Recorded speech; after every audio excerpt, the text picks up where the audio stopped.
Queridos, somos uma igreja família. Todos carecemos do amor de Jesus e encontramos nele acolhimento, libertação, restauração e redirecionamento. Um dos nossos valores é este: arraigados na palavra de Deus. Nesse mundo em constante transição, a palavra do Senhor é absoluta e atual. A nossa missão é glorificar a Deus, impactar vidas e fazer discípulos de Jesus. Ele mesmo falou: vós sois o sal da terra e a luz do mundo. Somos desafiados a sermos discípulos e discipuladores e a servirmos a Jesus. Somos encorajados a viver o cristianismo todos os dias em obediência ao ensino de Jesus e na dependência do Espírito Santo, para sermos as suas mãos, seus pés, sua boca e o coração do Senhor, aliviando a dor do próximo e levando esperança. Nosso pastoreio acontece através dos pequenos grupos. Convocamos cada um da nossa comunidade a se conectar a um pequeno grupo e ser pastoreado dessa forma. Assim, você que faz parte da nossa família de fé, você é muito bem-vindo, e você que também quer se ligar a uma igreja, junte-se a nós. Um grande abraço, até mais. Olá pessoal, tudo bem? Eu sou o Felipe. Eu queria falar um pouco sobre o PG. Eu não era de nenhuma igreja, aí fui convidado a participar de um pequeno grupo. Com isso, aprendi sobre a palavra, aceitei a Cristo. Hoje, para mim, eu posso dizer que o PG é muito importante na minha vida, porque me conecta às pessoas, fiz novas amizades, cresci na fé e despertei o desejo de servir a Deus.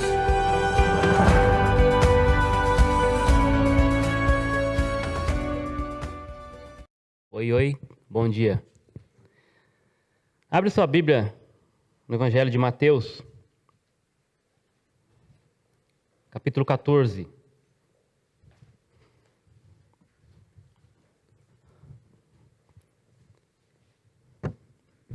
Pode projetar para a gente aí. Vou deixar o texto também na tela. Você pode acompanhar na sua versão. Esses serão os dois textos em paralelo que nós leremos. A mesma história, um dos milagres de Jesus, encontrado aí em capítulo 14 do Evangelho de Mateus, e também em João capítulo 6. Nós vamos projetar os dois aí. Eles se complementam, tem informações complementares, então nós vamos ler os dois textos, ok? Começando no texto de Mateus. Logo a seguir, compeliu Jesus os discípulos a embarcar e passar adiante dele para o outro lado, enquanto ele despedia as multidões. Depois vamos falar um pouquinho desse contexto, que multidão era essa. E despedidas as multidões, subiu ao monte, a fim de orar sozinho. E caindo a tarde, lá estava ele, só. Entretanto, o barco já estava longe, a muitos estádios da terra, açoitado pelas ondas, porque o vento era contrário. Na quarta vigília da noite, foi Jesus ter com eles, andando sobre o mar. E os discípulos, ao verem-no andando sobre as águas, ficaram aterrados e exclamaram: é um fantasma! E tomados de medo, gritaram. Mas Jesus imediatamente lhes disse: tende bom ânimo, sou eu, não temais. Respondendo-lhe Pedro, disse: se és tu, Senhor, manda-me ir contigo por sobre as águas. E ele disse: vem. E Pedro, descendo do barco, andou por sobre as águas e foi ter com Jesus. Reparando, porém, na força do vento, teve medo, e começando a submergir, gritou: salva-me, Senhor!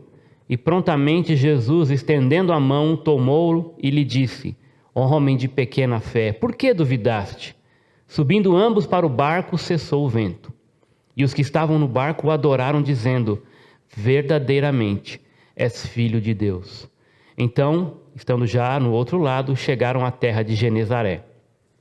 Agora o texto de João, que ele tem mais resumido, e tem outras informações importantes também, que não constam no de Mateus. Ao desembarcar, ou ao descambar o dia, os discípulos desceram para o mar, e tomando um barco, passaram para o outro lado, rumo a Cafarnaum. Já se fazia escuro, e Jesus ainda não viera ter com eles. Essa é uma informação que Mateus não trouxe. E o mar começava a empolar-se, agitado por vento rígido que soprava. Tendo navegado uns 25 a 30 estádios, eis que viram Jesus andando por sobre o mar, aproximando-se do barco, e ficaram possuídos de temor. Mas Jesus lhes disse: sou eu, não temais. Então eles de bom grado o receberam, e logo o barco chegou ao seu destino. Muito bem, Jesus, é o tema dessa manhã, é o Senhor. E esse texto, um dos milagres dos diversos que Jesus realizou, ele aponta para essa verdade, que Jesus é Deus e Ele é Senhor. Aliás, os milagres, eles não têm uma finalidade em si. O maior propósito do milagre não está no milagre em si, mas para apontar para algo maior que ele. Por exemplo, revelar a divindade de Jesus. E aqui esse é o fato, tá bom? Esse contexto aqui, o contexto dessa história, ele trata de um momento onde Jesus tinha acabado de ouvir a notícia de que um grande amigo, João, o Batista, havia morrido de maneira trágica. E ele então ia se retirar com seus discípulos para descansar. E diante dessas circunstâncias, ele fez essa proposta, então, ele e seus discípulos, mas uma multidão ficou sabendo que ele estava indo para um certo lugar para descansar e começou a ir atrás dele, porque o povo sabia que se encontrasse com ele, esperavam dele, como já tinham ouvido em outras circunstâncias, receber dele milagres e ver prodígios e curas e tudo mais. E esse povo, então, foi atrás de Jesus, e Jesus começou a ensinar, e o texto vai dizer que já era tarde, essa multidão estava ali. O texto relata milhares, de pessoas, e fora crianças, e mulheres, fala mais de 5.000 homens. E aí entra aquele episódio da multiplicação dos pães e peixes, porque Jesus chega para os seus discípulos: olha, o discípulo, na verdade, chega, já é tarde, o que nós vamos fazer com esse povo? Manda esse povo embora, vai começar a escurecer. E Jesus fala: não, deem vocês de comer. Mas nós não teríamos condição de dar para comer, muita gente. Então, vê o que eles têm aí. Aí trouxeram 5 pães, 2 peixes. E Jesus, então, já sabendo o que ia acontecer, ele opera aquele milagre da multiplicação dos pães e peixes, alimenta toda aquela multidão. E aí ele pede para despedir aquela multidão. Você volta para o texto, então, de Mateus, e o texto vai falar sobre isso, que em seguida a esse fato, ele então pede que os discípulos despeçam a multidão que estava ali, para que eles pudessem então descansar. E a multidão é despedida, e o texto de João fala que Jesus então sobe no monte para orar, e ele manda os discípulos pegarem o barco e atravessar para o outro lado, exatamente para esse propósito, de descansar. Esse lago chamado Lago de Genezaré, ou chamado também, conhecido como Mar de Tiberíades. Muito bem, esse lago, um grande lago de água doce, ele tem essa extensão aí, 25 quilômetros de comprimento por 14 de largura. Não é algo tão grande, Eu falei 25? Então tira 4 e fica tudo certo. O que está valendo é o que está ali na tela. 21, 21 por 14. Não é grande, tá bom? E é bom considerar que esse pessoal que pegou esse barquinho para atravessar é gente que fazia isso todo dia. Os discípulos ali, entre eles pescadores, gente experimentada, e fazia esse percurso. Agora, esse lago, ele ficava abaixo do nível do mar. e era uma panela. Então era comum, em certas épocas, soprar ventos fortes ali e agitar bastante aquele lago. E vocês vão perceber o que acontece aqui nesse texto, é exatamente isso. E eu quero chamar a atenção, pode projetar aí de novo, para esse detalhe do texto, que está em Mateus capítulo 14, versículo 22. Conforme essa versão, fala que ele os compeliu, na minha versão aqui, fala que Jesus obrigou os seus discípulos a entrarem no barco. Jesus obrigou os seus discípulos a entrarem no barco e ir à frente dele para o outro lado, enquanto ele despedia aquela multidão que estava ali.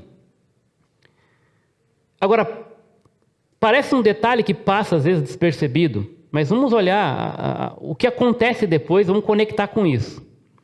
Jesus obriga esses camaradas, os seus discípulos, a entrarem no barco e atravessar. Vocês sabem, entendem, conhecem o caráter de Deus, Jesus é Deus. Jesus não sabia o que estava por vir? Será que ele sabia que ia acontecer uma tempestade ali? Quando eles estivessem, João vai trazer esse detalhe ali, que eles estavam a tantos estádios, depois nós vamos ler lá. Quando eles estivessem exatamente no meio daquele lago, que é o lugar mais fundo, iria sobrevir uma grande tempestade ali, um vento ia soprar e ia agitar muito aquele mar. Jesus sabia que isso ia acontecer. E ele obrigou os caras a irem. Você consegue conectar uma coisa com a outra?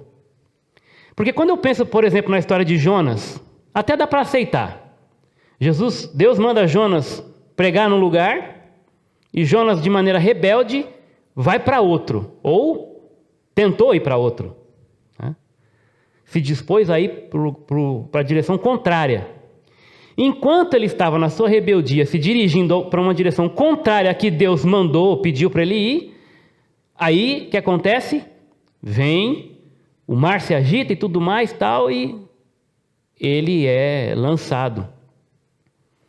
Então você até pode entender, não, no caso de Jonas, ele estava rebelde e Deus manda então aquela tempestade para discipliná-lo. Olha, você vai me obedecer. Mas aqui é o contrário. Deus manda os caras, os discípulos, entrarem no barco para ir em direção ao outro lado e, sabendo, óbvio, que eles iam passar por aquela turbulência. Você já se pegou em uma situação parecida em sua vida?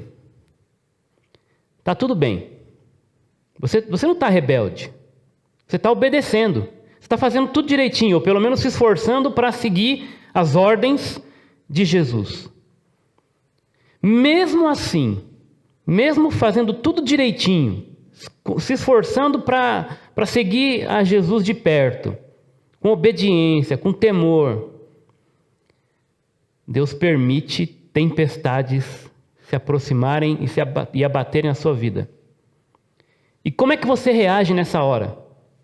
Porque se você está como Jonas em rebeldia, não tem muito o que discutir, né? Ah, Senhor, eu entendo. O Senhor está mandando essa tribulação porque realmente eu estou longe, eu estou precisando me arrepender aqui. Eu entendo que eu estou entendendo essa chinelada do Senhor aqui. Mas existem situações como essa que a gente fala, Senhor, mas por quê? Por que comigo? Por que na minha casa?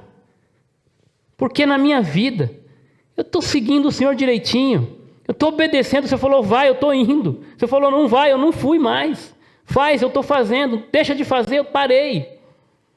E ainda assim, o Senhor permite acontecer essas coisas. Por que, Senhor? O que está acontecendo? Onde foi que eu errei?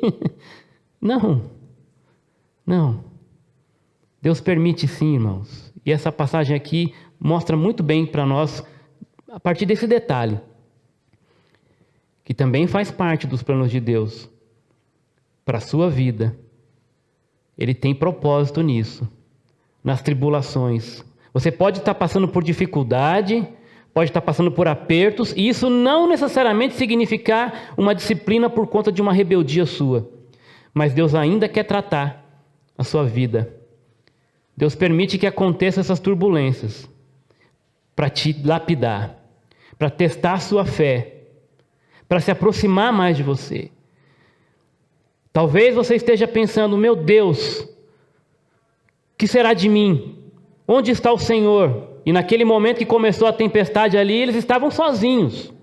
O texto de João vai dizer, se vocês forem comigo até lá, deixa sempre marcado aí no texto de Mateus e o texto de João, são os dois que nós vamos estar lendo aí.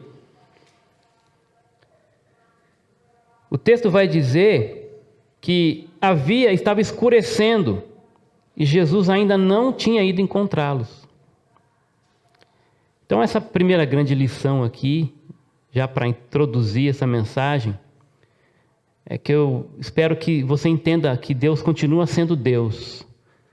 E principalmente nesses momentos, onde o mar começa a agitar na sua vida, as coisas começam a dar errado.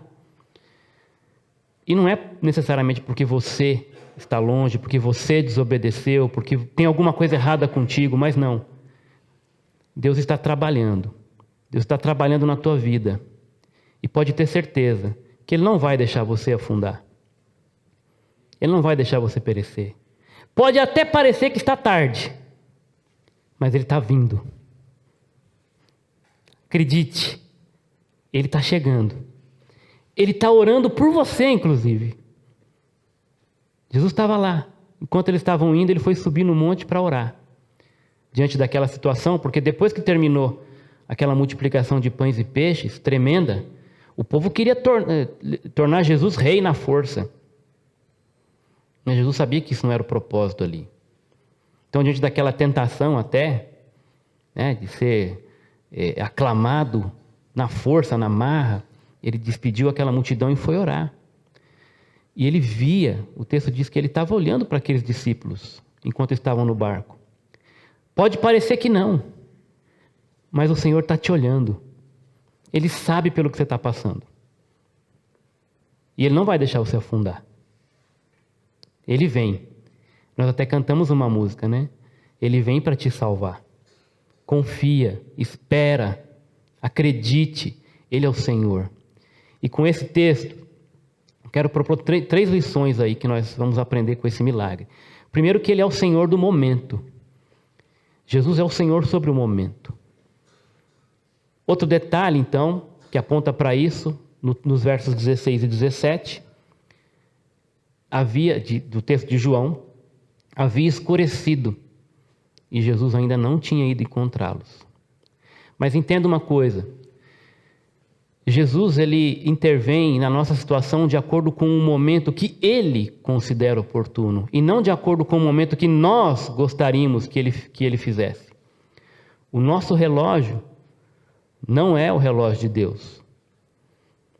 Os discípulos então pegam aquele barquinho, começam a remar, e quando chegam mais ou menos no meio daquele lago, começa essa turbulência. O mar é agitado. A coisa começa a ficar feia ali. E eram pessoas experientes. Então, para eles temerem, para eles entrarem naquele estado de medo, é porque a turbulência era grande, a tempestade era grande, o agito era feroz. Eu vou dizer para vocês, eu passei por uma experiência assim pequena com relação a naufrágio, coisa parecida, né? Né, Edu? A gente estava lá junto, não sei mais quem estava aqui, que estava com a gente lá, mas o Eduardo levou de boa, né? Estava ali comendo lanche e a gente lá quase morrendo, né?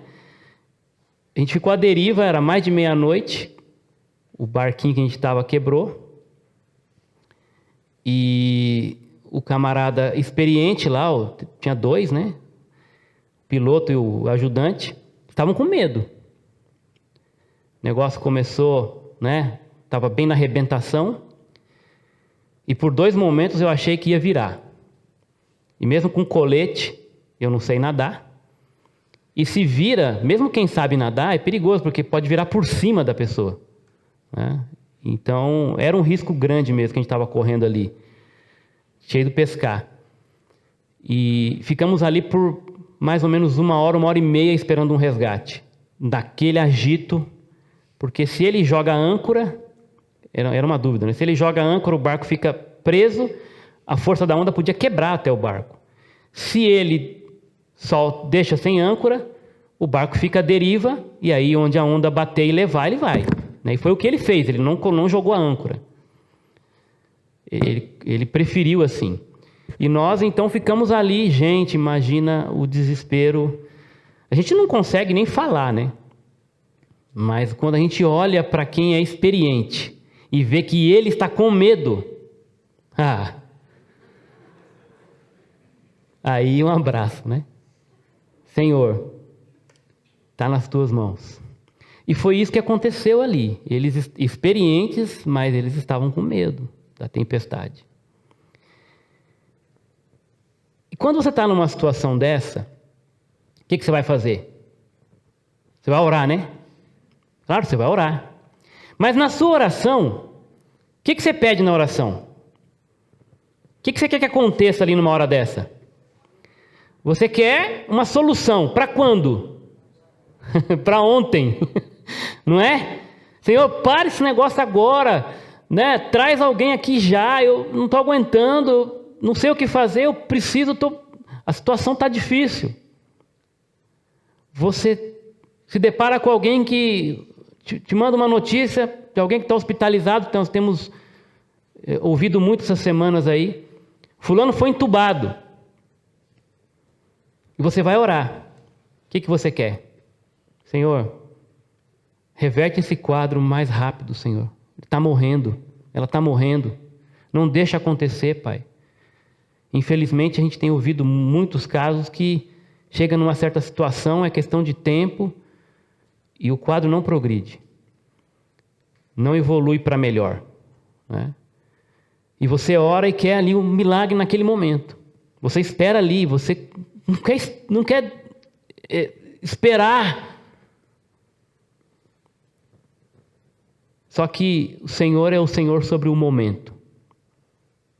Ele vem. Ele está olhando, ele estava lá no monte olhando, vendo tudo aquilo. Aliás, foi ele que permitiu que aquilo acontecesse. Basta um sopro. Nossa vida é assim. Às vezes está tudo muito bem. E a gente começa a relaxar, né? Começa a achar que esse momento na nossa vida, estou passando por um bom momento, a gente começa a achar que isso é mérito nosso. Que nós estamos no controle da situação. Não, eu já tenho experiência. Esse mar aqui é comigo. Eu sou o cara. Eu estou no controle, pode deixar que a minha vida, a minha família, eu estou estabilizado no meu emprego, estou com saúde, né? Todo mundo bem, todo mundo estudando, né? Apesar da pandemia, aqui em casa não aconteceu nada, graças a Deus está tudo bem. Aí você começa a achar que você nem precisa de Deus. Ou se precisa, é mais naquela questão do protocolo mesmo. Mas no fundo, você sabe que, né? Você acredita que é a sua categoria, a sua capacidade de conduzir o barco da sua vida é que está deixando tudo tranquilo. Basta um soprinho de Deus para agitar tudo e trazer essa instabilidade. E aí o que você vai fazer? O momento é de Deus. Ele é o Senhor do momento. Ele é o Senhor da sua vida. Você não tem essa capacidade de controlar tudo e todos, do seu jeito, no seu tempo, no seu momento. Muitas vezes Deus mostra para nós que é Ele quem está no controle. Que o barco é dele, que o mar é dele, que o remo é dele, que você, sua vida, pertence a Ele. Sua família, seus pais, seus filhos, seu cônjuge, tudo está na mão dele. Então acredite nisso. Ele é o Senhor do momento. Enquanto Ele não vem, eu gosto muito dessa frase. Enquanto Ele não vem, Ele está treinando você no remo. É isso que Ele quer que você faça. Tenha fé, mas enquanto Ele não vem, confie, trabalhe, acredite, persevere. As coisas não vão acontecer do nada. Deus quer treinar você, quer treinar a sua fé, quer treinar a sua perseverança, quer treinar sua vida espiritual, quer forjar o seu caráter à semelhança dele. Então, enquanto ele não vem, não se desespere, continue treinando, confiante. Outro detalhe aqui é esse fato de Mateus dizer que ele foi encontrar com os discípulos apenas na chamada quarta vigília da noite. Os judeus dividiam, as vigílias da noite em 4 momentos. Primeiro, começando às 6 da tarde até às 9 da noite, primeira vigília. Segunda vigília, das 9 da noite até a meia-noite. Terceira vigília, da meia-noite às 3 da manhã. E a quarta vigília, das 3 da manhã às 6 da manhã. Então Jesus foi encontrar com esses camaradas. Lembra que quando eles foram, estava começando a escurecer? Quando eles começaram aí, já estava começando a escurecer.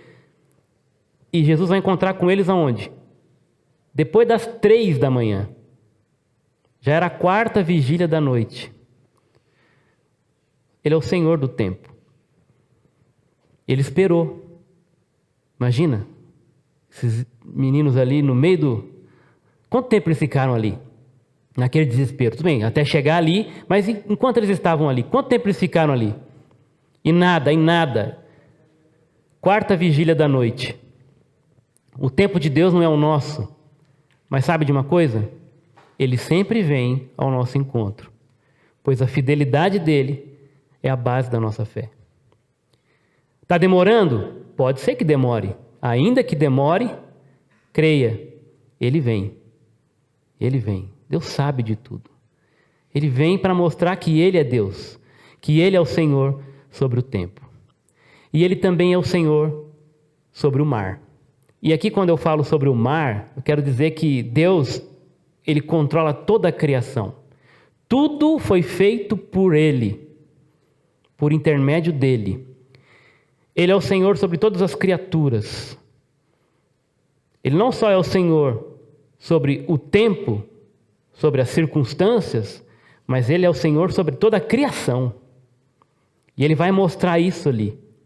O mar estava agitado. E o que acontece diante desse mar agitado? Aparece ele, andando sobre o mar. Isso é uma figura emblemática. Que quando esse milagre foi feito, ele não foi feito diante da multidão. Aquela multidão já tinha ido embora. Isso já era a quarta vigília da noite. E ele faz esse milagre diante dos seus discípulos. Ele quer ensinar alguma coisa. Ele quer que essa turma entenda, sem dúvida, que aquele que estava diante deles não era apenas um homem, um grande profeta, mas ele era o verdadeiro e único Deus de Israel. E isso traz à memória deles alguns episódios.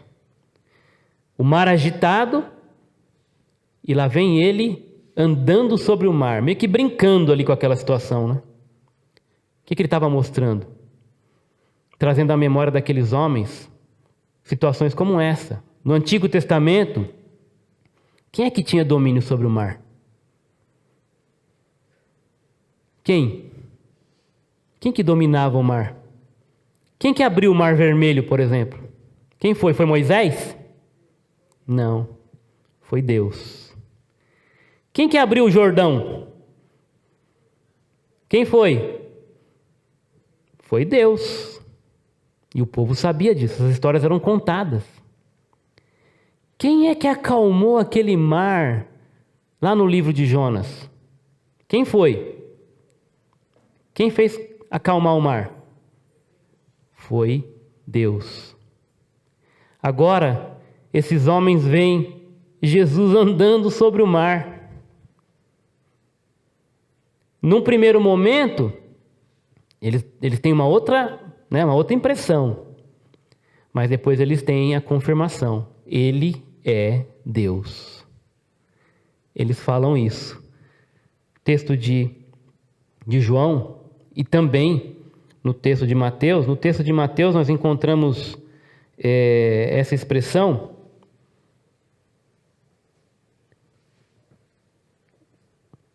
Versículo 33. Os que estavam no barco adoraram dizendo: verdadeiramente tu és o Filho de Deus. Verdadeiramente tu és o Filho de Deus.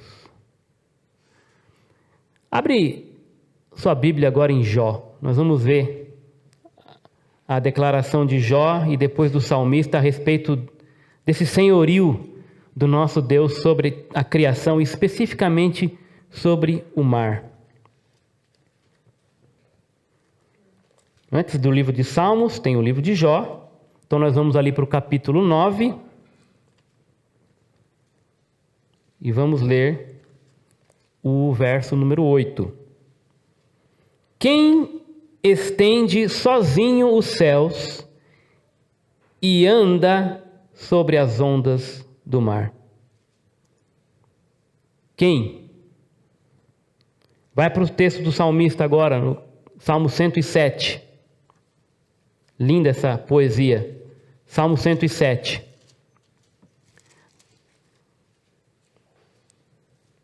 Do 23 ao 30 eu vou ler aqui rapidamente. Os que vão para o mar em navios, os que fazem comércio nas grandes águas, esses veem as obras do Senhor e suas maravilhas nas profundezas. Pois ele dá ordem e faz levantar o vento tempestuoso que eleva as ondas no mar. Eles sobem aos céus, descem às profundezas, desfalecem em angústia, balançam e cambaleiam como bêbados e perdem todo o senso. Em sua angústia clamaram ao Senhor, e Ele os livrou das suas aflições. Fez parar a tempestade, e as ondas se acalmaram.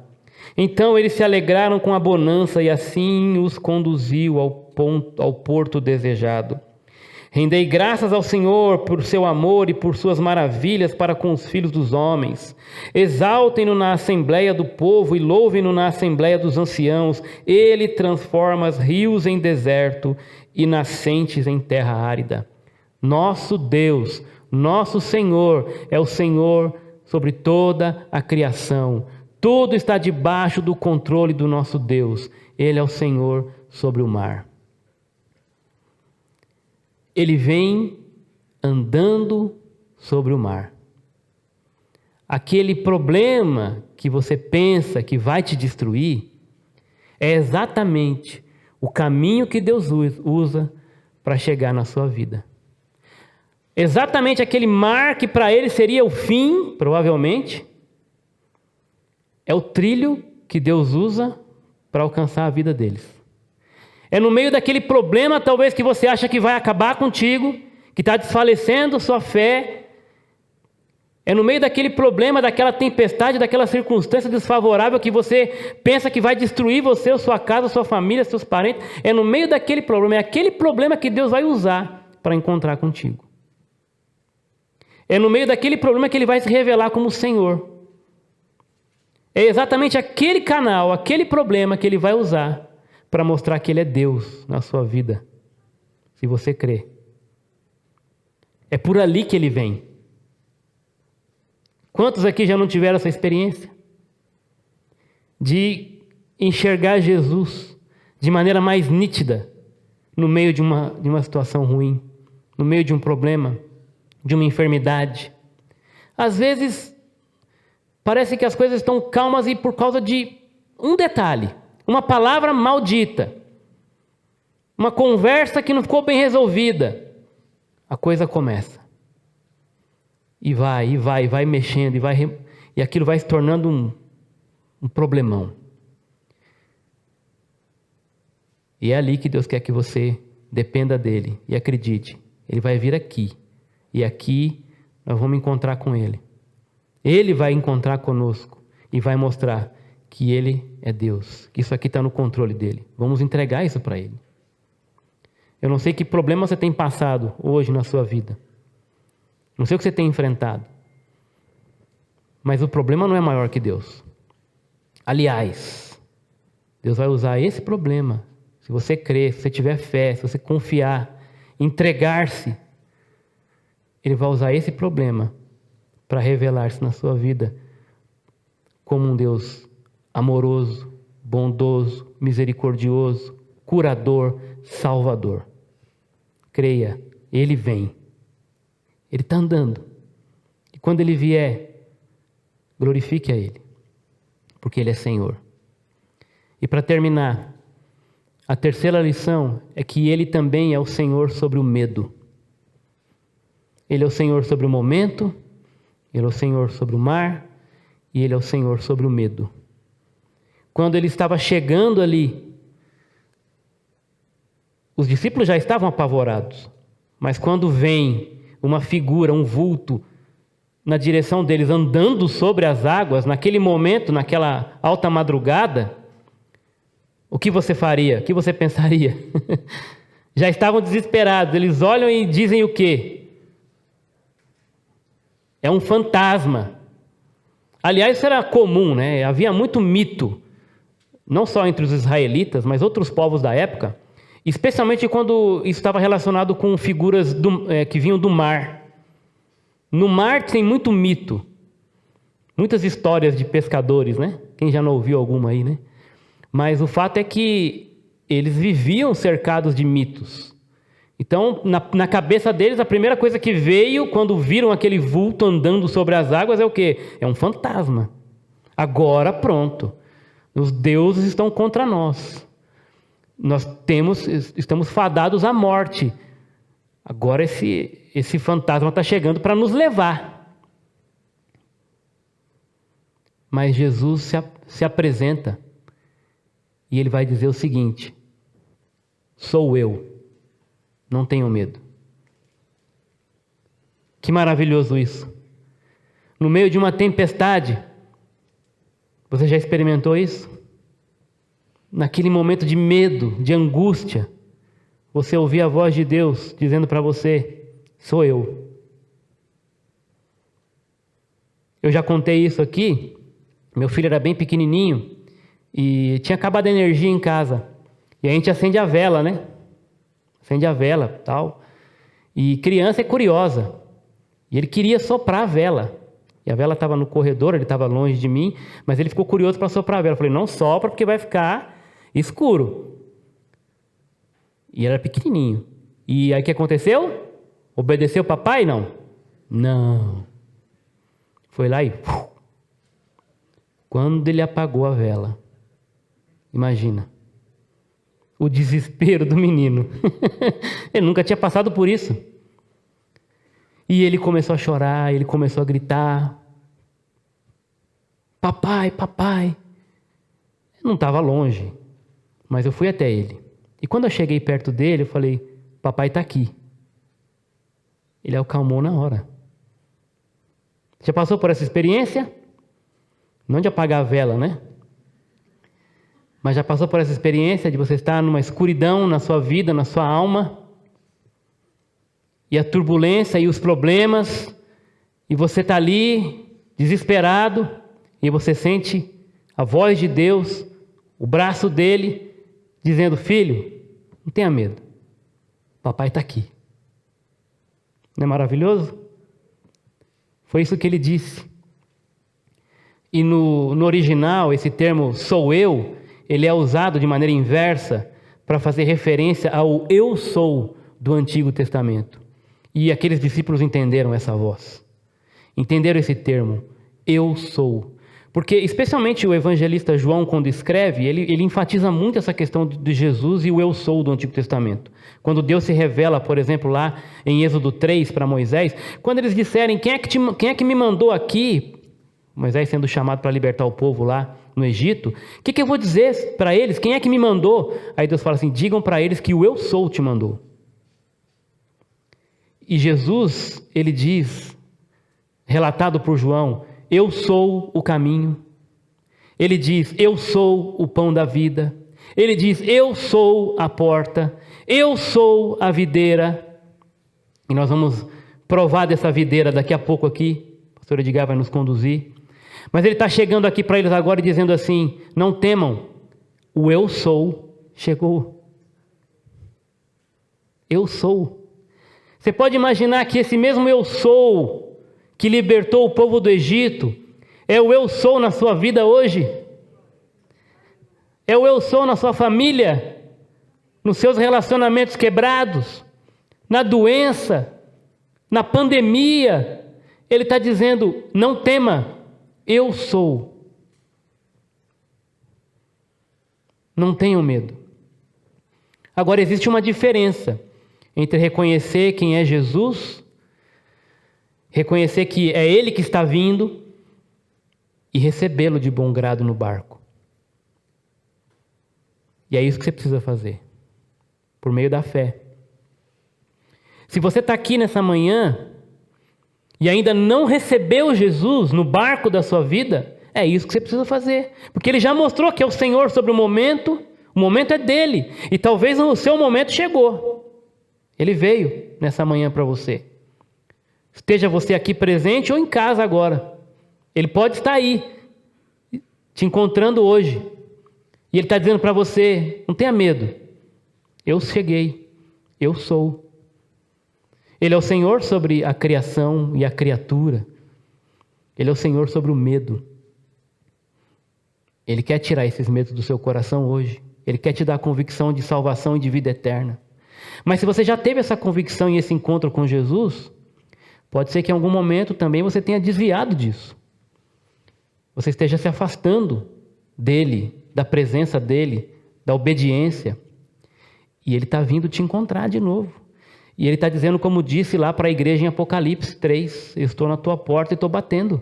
Se você ouvir a minha voz e abrir a porta, eu vou entrar na tua casa e vou cear com você e você comigo. Eu quero voltar a ter comunhão contigo, meu filho. Eu estou aqui. Receba-o. Receba-o. Isso não é uma nova conversão, mas é um retorno para a comunhão. É receber de volta Jesus, porque ele só entrava para cear com quem já pertencia, com quem ele já conhece.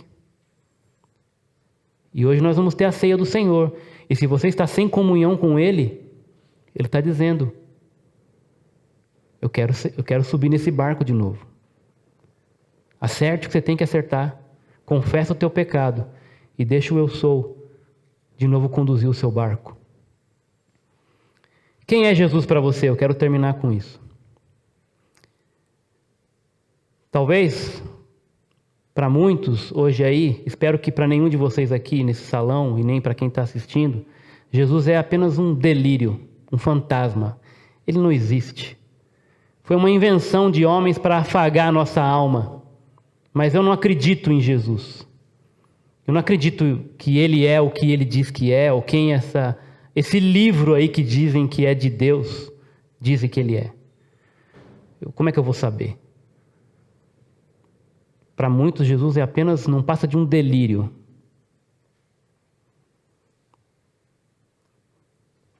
Para outros, não. Eu sei que Jesus de fato existiu.